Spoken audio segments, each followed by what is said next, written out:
Good morning. We're going to start out singing today. This song's a little call and response bit. So I'm going to sing out some lines, and your words are... We're going to set it right. We're going to set it right again. Set it right again. Like, I only know my part. Your part is we're going to set it right again. We're going to set it right. Set it right again. We'll sing through the first verse so you can get the gist of it. There's a great trouble in the land.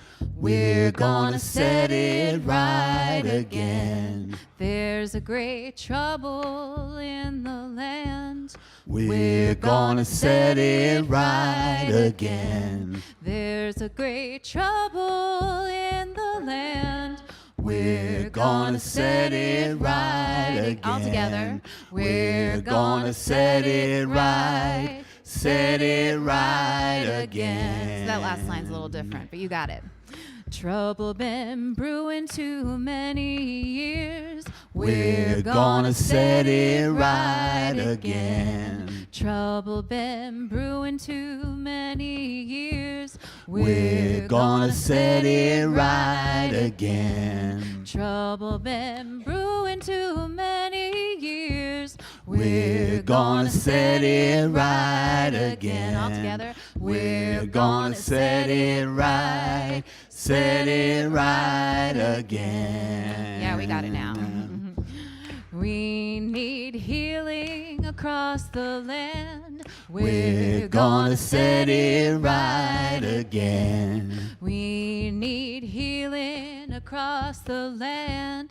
We're gonna set it right again. We need healing across this land. We're gonna set it right again. We're gonna set it right. Set it right again. Yeah, we need justice across this land. We're gonna set it right again. We need justice across this land. We're gonna set it right again. We need justice across this land. We're gonna set it right again. We're gonna set it right. Set it right again. We're building a movement across this land. We're gonna set it right again. We're building a movement across this land. We're gonna set it right again. We're building a movement across this land. We're gonna set it right again. We're gonna set it right. Set it right again. We're gonna set it right again. Set that again. We're gonna set it right. Set it right again. All right.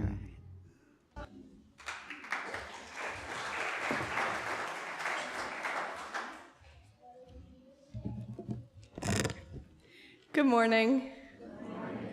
Welcome to the UU Church of the South Hills, also known as Sunnyhill.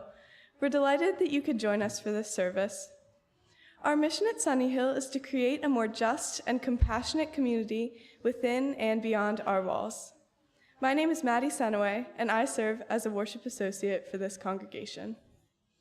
If you're a newcomer or visitor to our congregation, please go to sunnyhill.org and click on the button that says New to Sunnyhill to receive more information about our congregation and to receive our weekly email newsletter.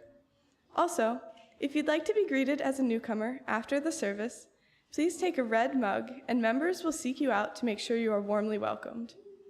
If you're joining us online today, please say hello or good morning in the comments on Facebook or YouTube. We'd like to hear from you and extend a welcome to you as well. We welcome children of all ages to our service. For quiet play, we have a children's area here in the sanctuary. For louder activities, we have a nursery just outside the corner entrance to the sanctuary. We also have a comfort room, accessible through the back hallway, from which you can hear and see the service. A gentle reminder to everyone, please silence your cell phones and other electronic devices so that we can enjoy the service uninterrupted by buzzing or ringing. Today's sermon is titled Memorializing and Moralizing. National holidays like Memorial Day have largely become occasions for shopping mall sales, sporting events, and backyard barbecues. Many of these holidays have also become celebrations of materialism, militarism, and moralizing. How might we honor these holidays while resisting their less savory aspects?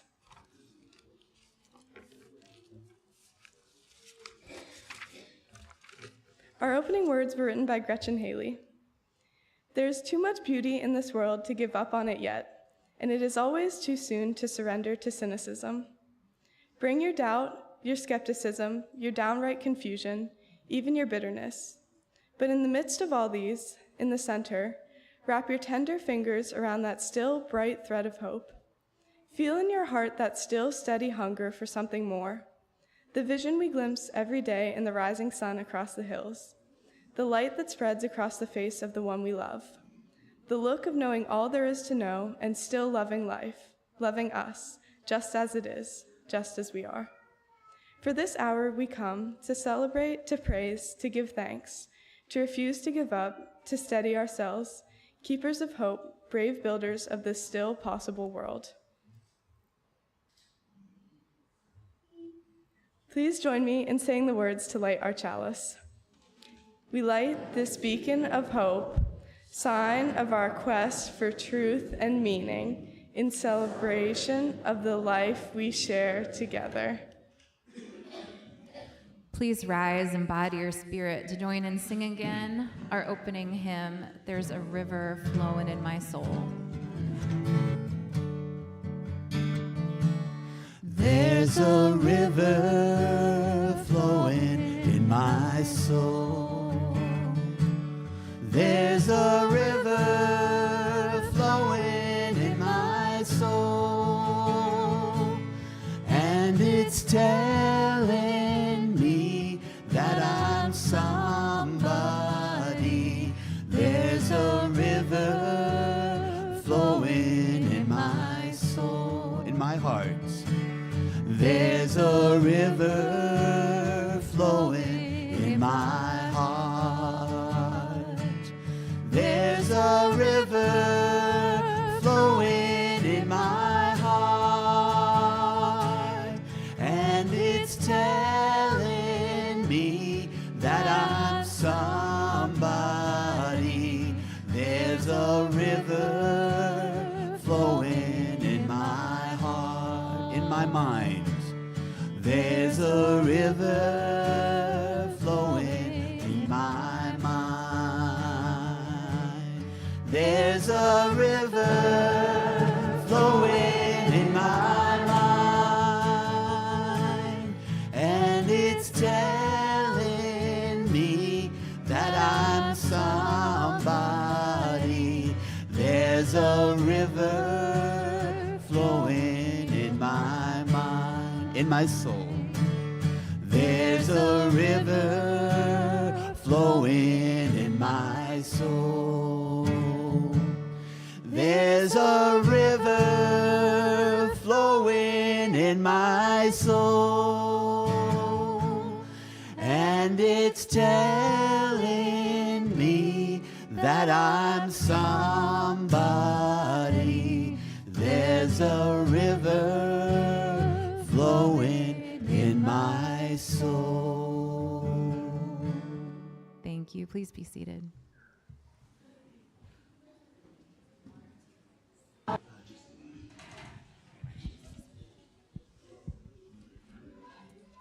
It's now time for our story for all ages. If any friends want to come up and join me.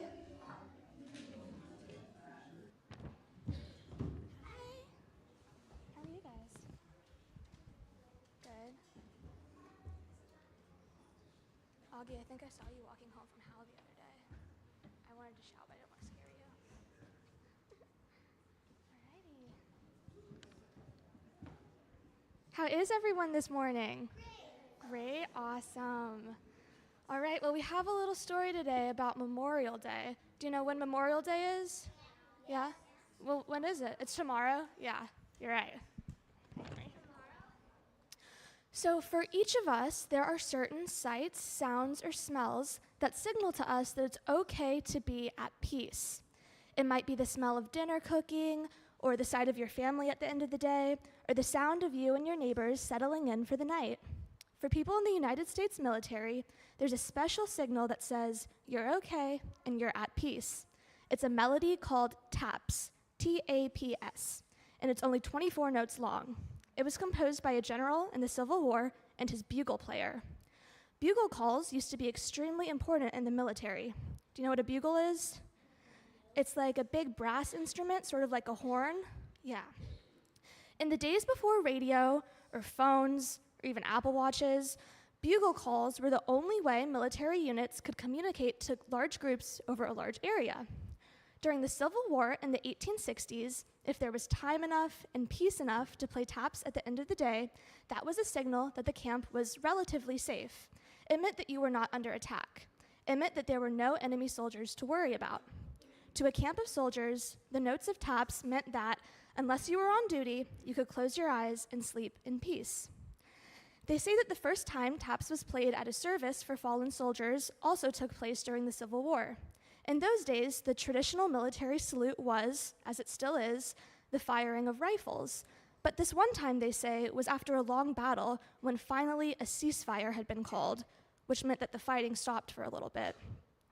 In one camp, as the work ended, a memorial service began to take shape.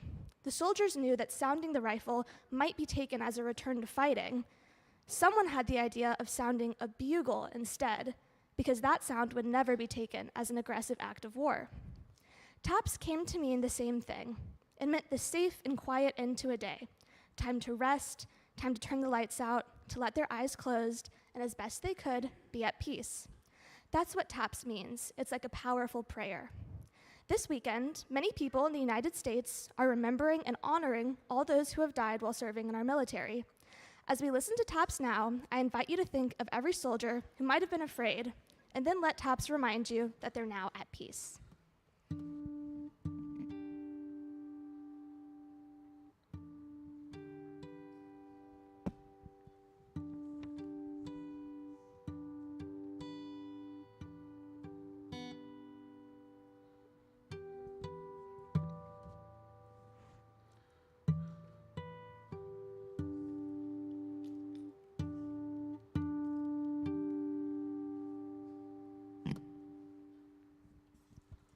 And that was taps. So let's remember this for Memorial Day tomorrow. And thank you all for listening. And now let us sing the kids out to their RE classes.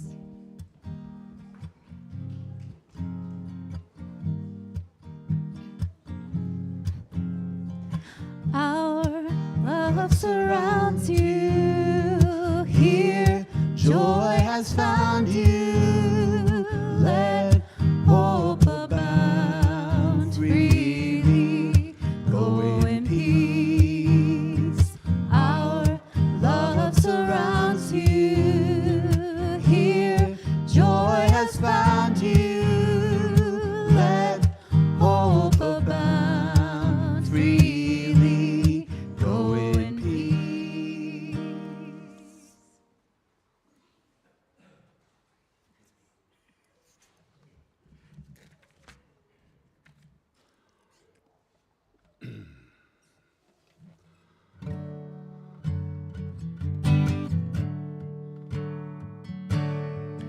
Atlantic and Pacific flow, the Great Lakes and the Gulf of Mexico, the land between sustains us all. To cherish it, our tireless call. Arise, arise, I see the future in your eyes. To one more perfect union we aspire, and lift our voices from the fire. We reach these shores from many lands,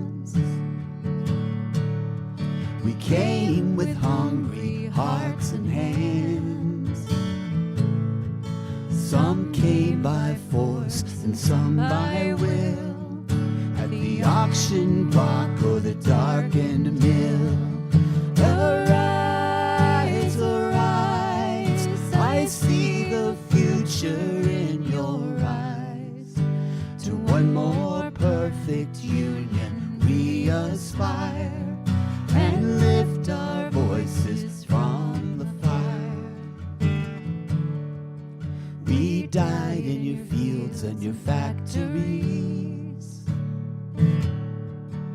strange fruit hanging from the poplar trees, with an old coat hanger in a room somewhere, a trail of tears and electric chair. Arise, arise, I see the future in your eyes. To one more perfect union we aspire, and lift our voices from the fire. Our great responsibility to be guardians of our liberty, till tyrants bow to the people's dreams, and justice flows like a mighty stream. Arise, arise, I see the future in your eyes. To one more perfect union we aspire, and lift our voices from the fire. Arise, arise, I see the future in your eyes. To one more perfect union we aspire, and lift our voices from the fire.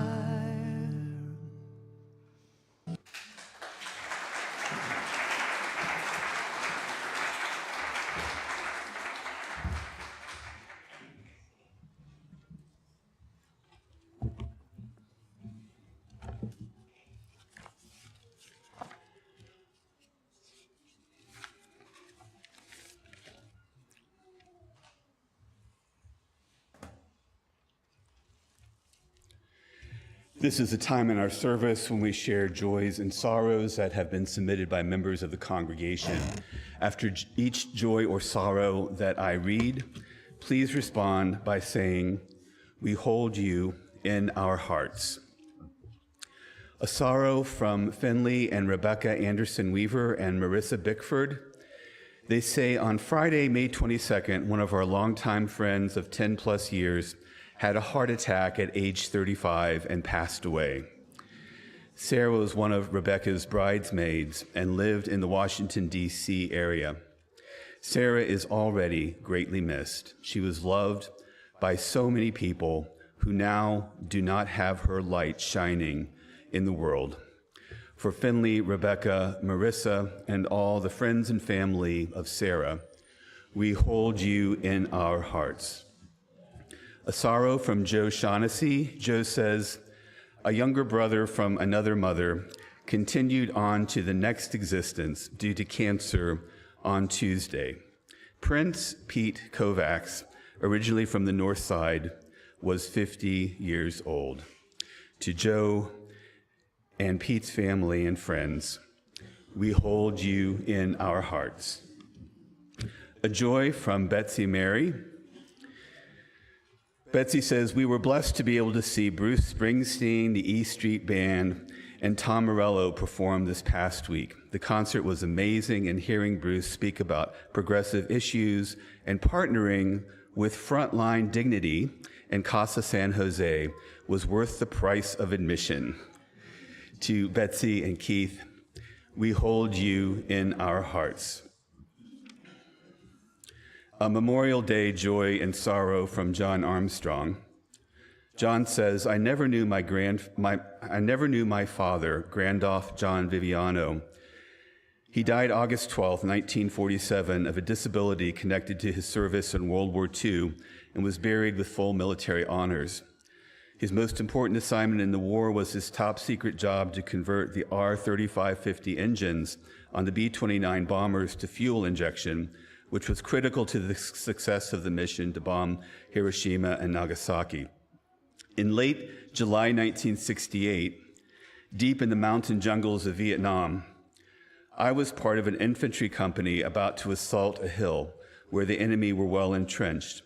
Out of nowhere, 2 World War II Sky Raider fighters flew in above our heads and began strafing the enemy positions, coming in so close that the hot brass from their 20-millimeter cannons was bouncing off our helmets. Our mission was called off and we were extracted. There is no telling how many dead and wounded we would have had. The Sky Raiders that saved us were powered by my father's R-3550 fuel-injected engines. 21 years after he died, a father came to the rescue of his son, very likely saving his life. Master Sergeant Viviano received no medals for valor. His name is not carved on a memorial, but like so many others who served quietly and gave their lives, he deserves to be honored on Memorial Day. For John Armstrong, his father, and for all of those unsung heroes, we hold you in our hearts. As we sing our musical meditation, we invite anyone who feels moved to do so to come forward, light a candle, and place it in the sand.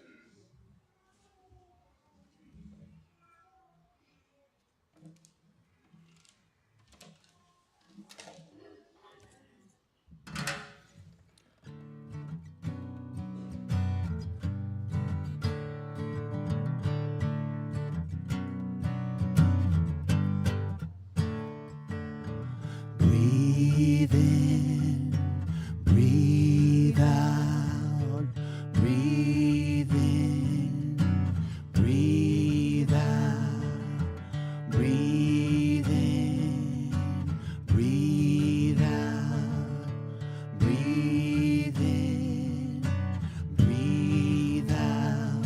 When I breathe in, I breathe in peace. When I breathe out, I breathe out love. When I breathe in, I breathe in peace. When I breathe out, I breathe out love. Breathe in, breathe out, breathe in, breathe out, breathe in, breathe out, breathe in, breathe out.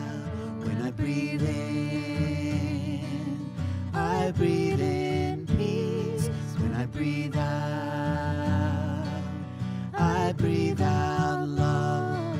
When I breathe in, I breathe in peace. When I breathe out, I breathe out love. Breathe in, breathe out, breathe in, breathe out, breathe in, breathe out, breathe in,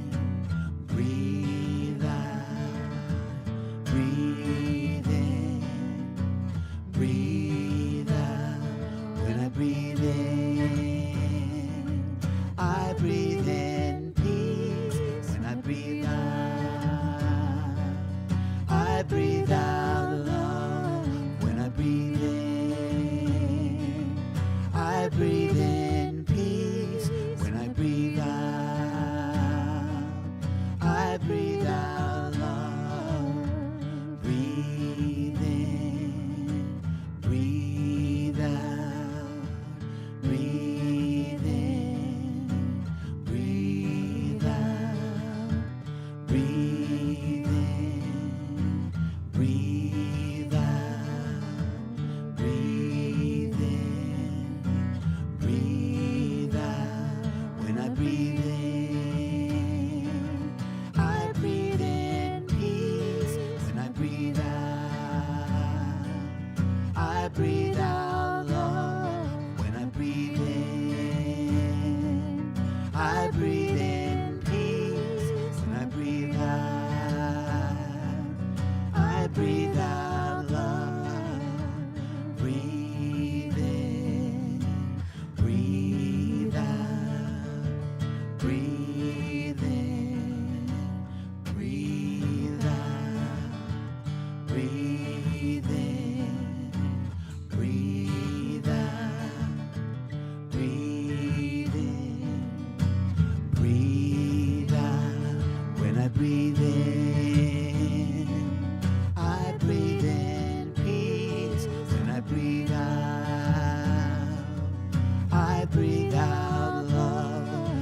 breathe in, I breathe in peace. When I breathe out, I breathe out love.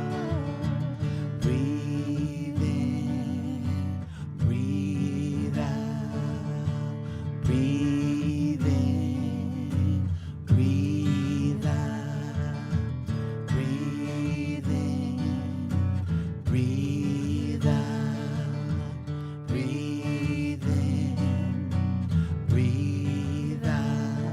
When I breathe in, I breathe in peace. When I breathe out, I breathe out love. When I breathe in, I breathe in peace. When I breathe out, I breathe out love. Breathe in, breathe out, breathe in, breathe out, breathe in, breathe out, breathe in, breathe out. When I breathe in, I breathe in peace. When I breathe out, I breathe out love. When I breathe in, I breathe in peace. When I breathe out, I breathe out love. Breathe in, breathe out, breathe in, breathe out, breathe in, breathe out, breathe in, breathe out.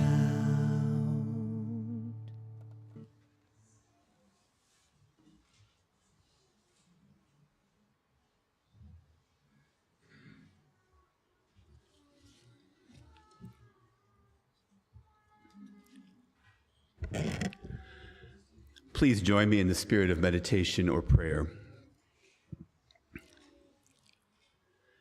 We sometimes speak of catching our breath as if breath were something running away from us, something eluding our grasp, always just ahead of us, rather than something that moves with and through us, something that sustains and centers us in this moment. We pause now for a moment of stillness to sense our breathing, not to control or corral it, but simply to experience breathing in, breathing out, together in this place of peace and love.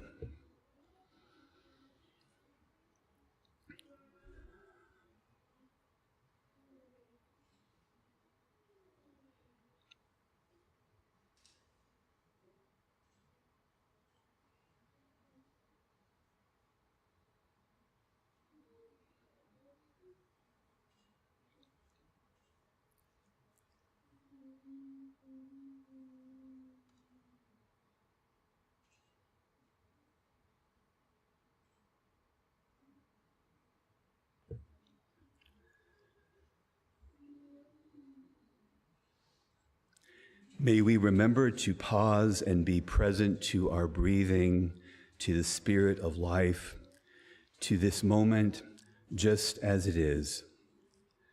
And in so doing, may we return to this place where we breathe in peace and breathe out love, now and always. Amen.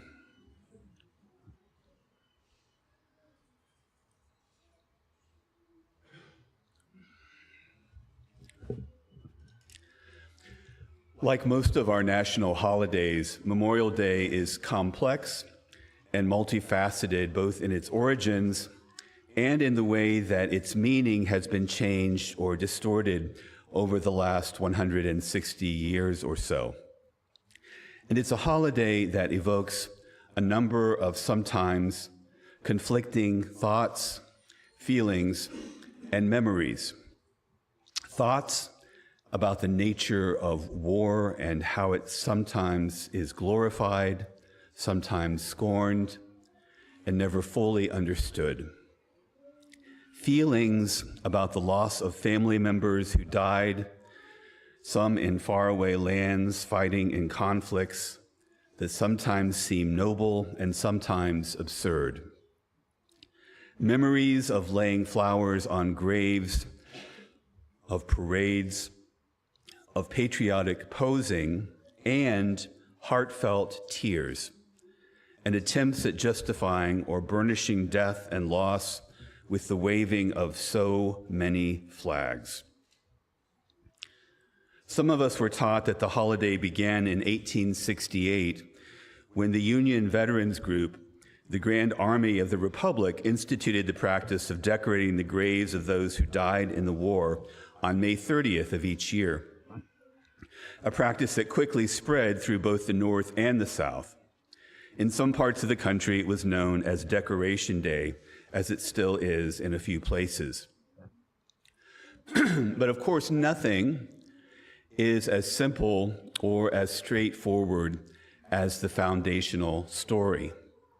In fact, the first celebration of Memorial Day apparently took place on May 1st of 1865 in Charleston, South Carolina. David W. Blight, a professor of history at Yale University, provides this description. During the final year of the war, the Confederates had converted Charleston's Washington Race Course and Jockey Club into an outdoor prison. Union captives were kept in horrible conditions in the interior of the track. At least 257 prisoners died of disease and were hastily buried in a mass grave behind the grandstand. After the Confederate evacuation of Charleston, Black workmen went to the site, reburied the Union dead properly, and built a high fence around the cemetery. They then staged a parade of some 10,000 people on the track. Afterward, the crowd dispersed into the infield and enjoyed picnics, listened to speeches, and sang songs. That first Memorial Day, as it was celebrated by freed former slaves and a handful of white Union soldiers, was truly a holy day in every sense of that term. It was a time of remembrance of the suffering of enslaved people and the long, bloody struggle for their emancipation, their freedom. But for most of us here today, Memorial Day has been celebrated and experienced in a very different way, with little or no connection to this first celebration.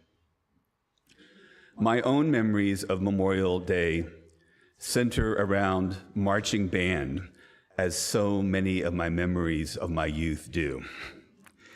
Each Memorial Day, those of us who were members of the high school marching band were forced to put on our ancient, heavy, itchy wool uniforms and march a very long mile from the center of our small town to the cemetery on the outskirts of town.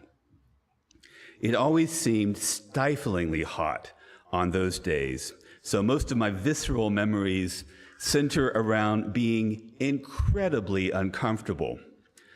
I played trombone, and we were always placed at the very front of the band so that our trombone slides were less likely to hit anyone in the backside.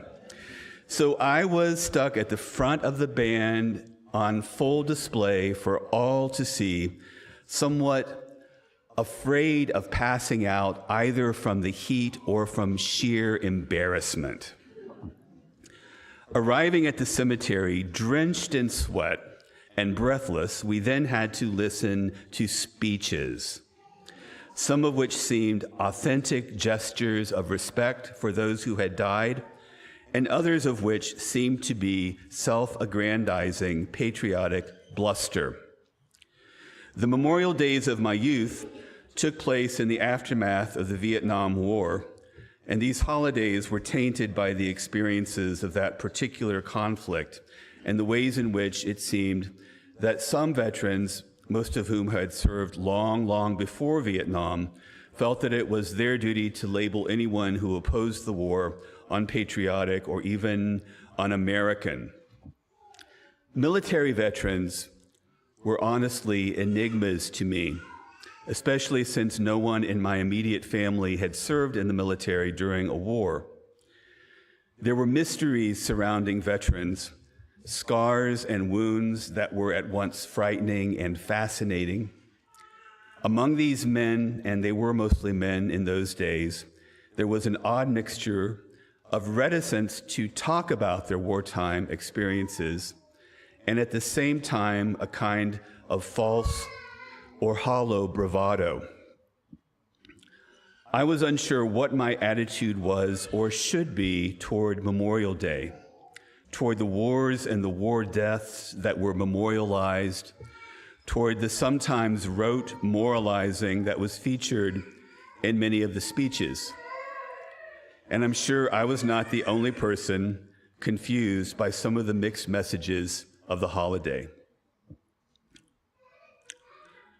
My father, in his role as a local pastor, was sometimes called upon to offer a prayer at Memorial Day events, and I am certain he struggled with the challenges inherent to such occasions, especially when he questioned the wisdom of memorializing wars and the war dead, while at the same time sending even more soldiers to die in morally unjustifiable conflicts on the other side of the world. In recent years, I myself have been called upon to offer prayers at Memorial Day observances. On one such occasion, my prayer included these words: "Today let us remember all who have perished in war, soldiers and civilians, those who chose to put themselves in harm's way, and those who simply found themselves in the wrong place and time. They lie together in graveyards scattered around the globe, some near their homes, others in far-flung places where they were unknown, strangers in a strange land, far from friends and family. As we remember those who have died, may we be true to their memory in courage and in faith. May we be as compassionate as we are resolute, as merciful as we are determined, as caring as we are sorrowful and aggrieved, more filled with love than with fear. May we carry the memories of those who have died, that we might give and receive life more abundantly." My attempt on such occasions is to ask, in the context of remembering those who have died, what is it that is worth living for? UU Minister Galen Gingrich puts it this way: Memorial Day invites us to pause and reflect on the ideals to which we have committed our lives. What's worth dying for? What's worth living for?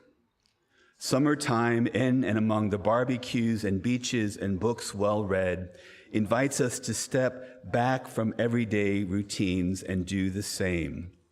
You and I may not be called to give up our lives for some worthy cause, but that doesn't mean we are not called to give our lives to some worthy purpose. What are we living for?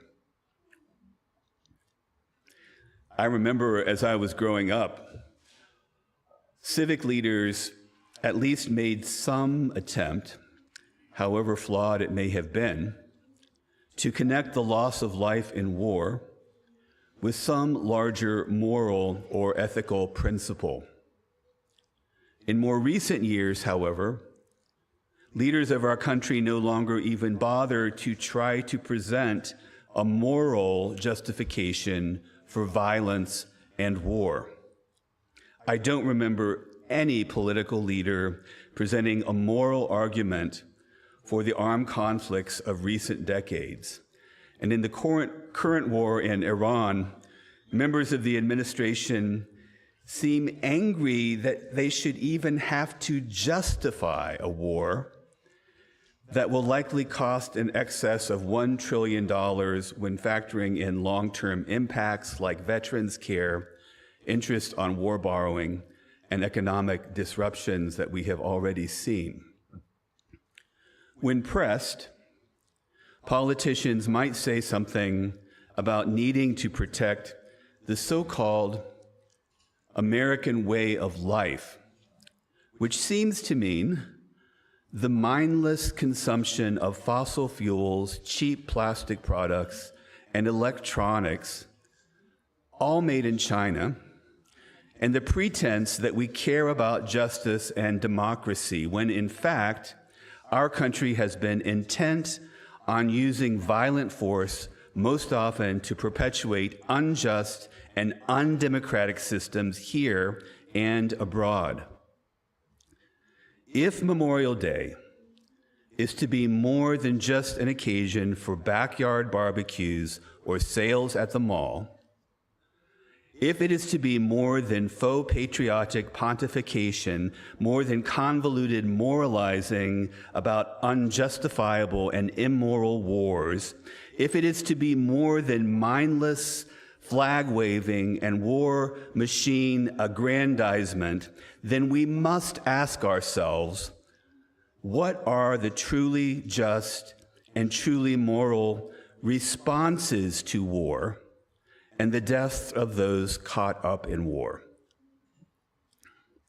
Our task is not, or ought not be, the glorification of war and the war dead.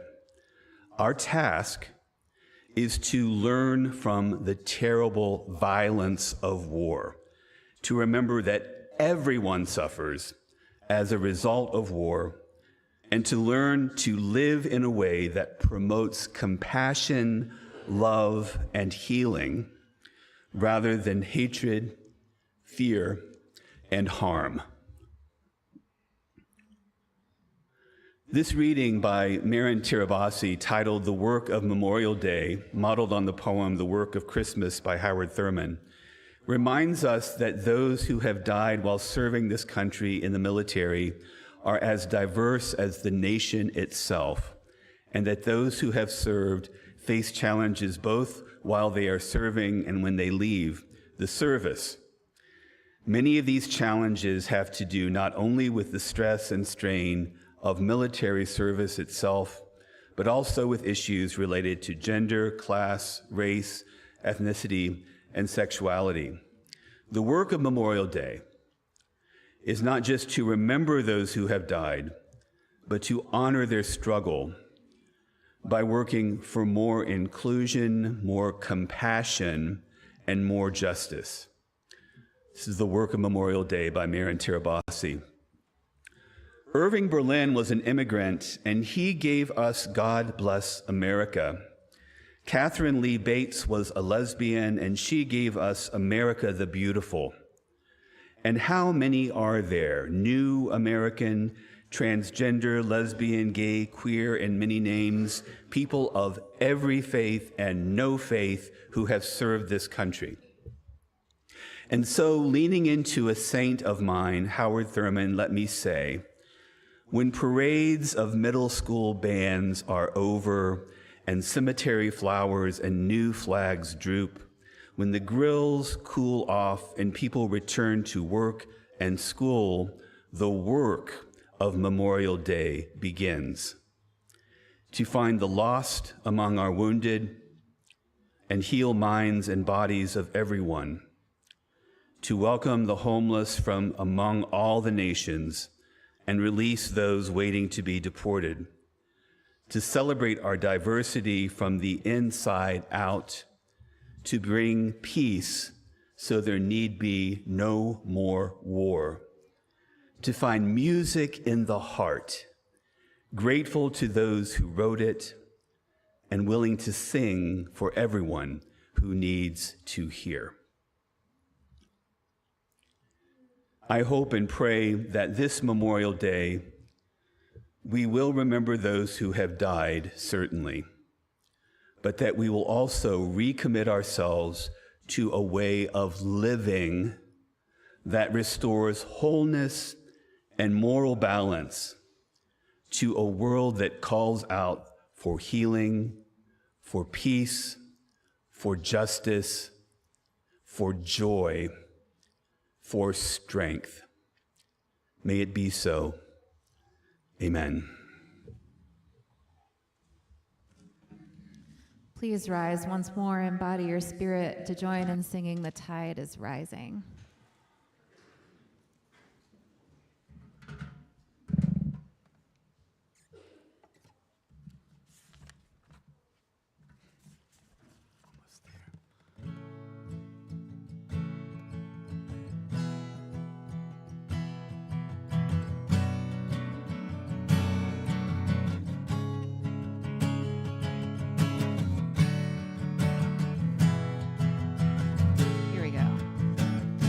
The tide is rising, and so are we.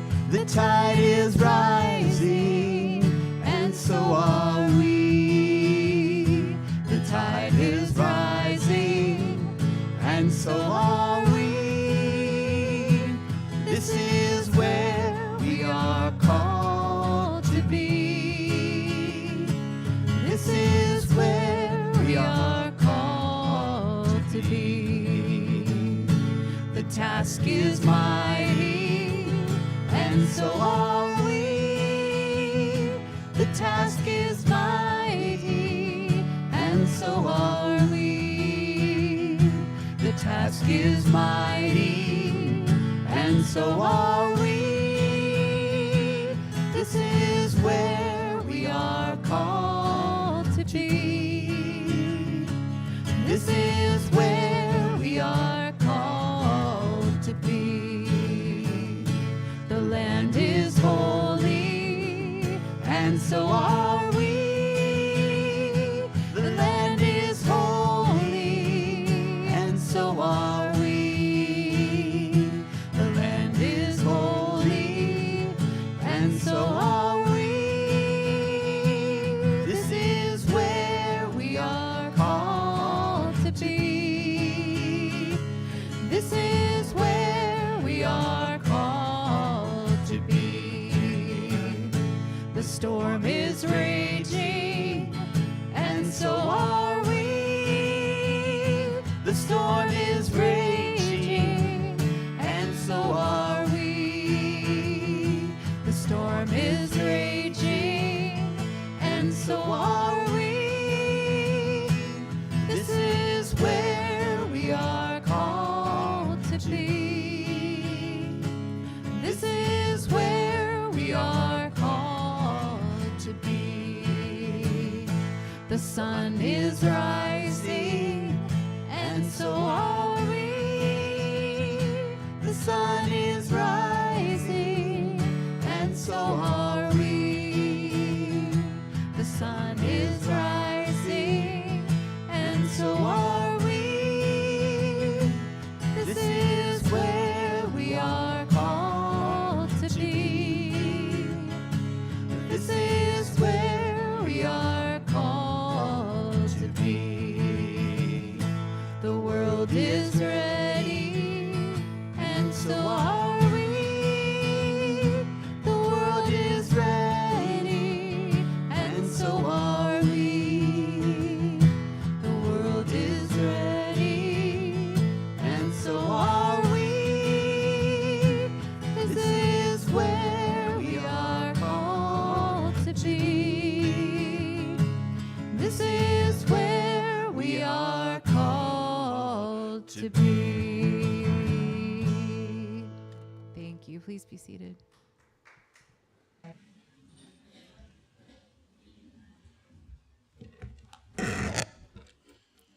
Our Share the Plate beneficiary for the month of May is the Mount Lebanon Juneteenth celebration at Mount Lebanon Park on Sunday, June 14th from 1 p.m. to 5 p.m. Sunnyhill is a silver level sponsor, which means we are committed to raising at least $1,000 to support this event, which commemorates the day when news of emancipation reached South Texas, more than 2 years after Lincoln's proclamation. You can make a gift online on our website or by text at 412-324-3130. We'll be passing our offering baskets for cash and checks in just a moment. If you're writing a check, please make it out to UUCSH and put "Share the Plate" in the memo line. Thank you for your generosity.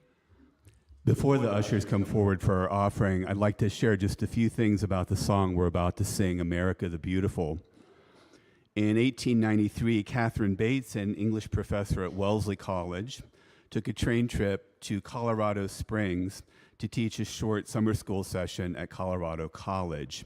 Several of the sites on her trip inspired her and found their way into her poem, including a World Expo in Chicago, which is the alabaster city in the poem, the wheat fields of America's heartland, Kansas, and the majestic view of the Great Plains from high atop Pikes Peak. Bates, who lived and traveled with her life partner, Catherine Coleman, for more than 25 years, had personally experienced sexist prejudice and discrimination and had witnessed the ravages of the Industrial Revolution in both America and Britain, as well as seeing firsthand urban poverty and misery. She keenly wished for equality, and it was this desire for an inclusive American brotherhood, in the words of that era, that inspired the poem America the Beautiful, which was written during the severe economic depression of 1893. The music by Samuel Ward, an Episcopalian organist and choirmaster from New Jersey, was joined with the poem in 1910 and became the most popular of several musical settings of the poem. One of the verses that is seldom sung, but which we are singing today, includes these words that seem particularly apt right now. America, America, God shed his grace on thee, till selfish gain no longer stain the banner of the free.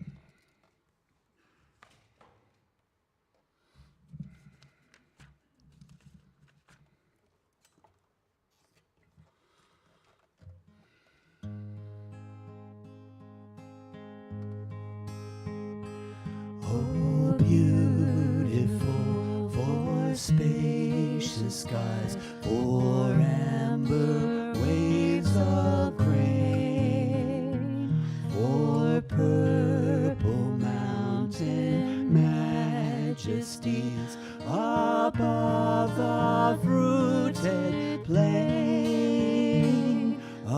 America, America, God shed his grace on thee and crown thy good with brotherhood from sea to shining sea. Oh, beautiful for heroes proved in liberating strife, who more than self their country love and mercy more than life. America, America, God mend thine every flaw, confirm thy soul in self-control, thy liberty in law. Oh, beautiful for patriot dream that sees beyond the years, thine alabaster cities gleam undimmed by human tears. America, America, God shed his grace on thee till selfish gain no longer stain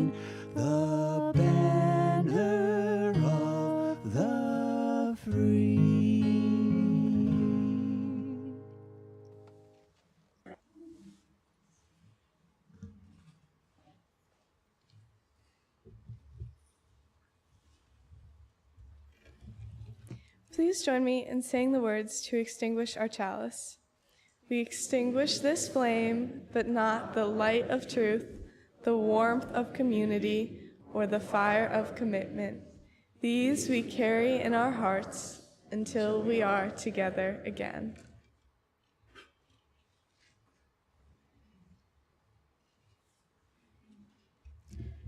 I've been asked to share a brief announcement before our closing words. There's an important Clairton Town Hall meeting on Wednesday, this Wednesday, May 27th, from 6 to 8 p.m. about last year's fatal explosion at the Clairton Coke Works. There'll be representatives from safety agencies and environmental groups to share what's known about the cause, what safety improvements are underway, and ongoing efforts to reduce pollution from the Clairton plant. This meeting is a key chance to hold U.S. Steel and Nippon Steel accountable and to support the residents most affected. Please consider attending. It strongly reflects our environmental justice and green sanctuary commitments.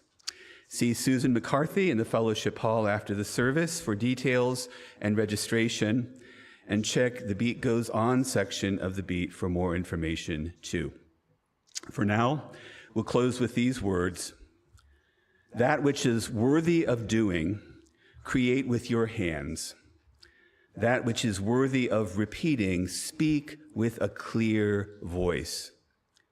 That which is worthy of remembering, hold in your hearts.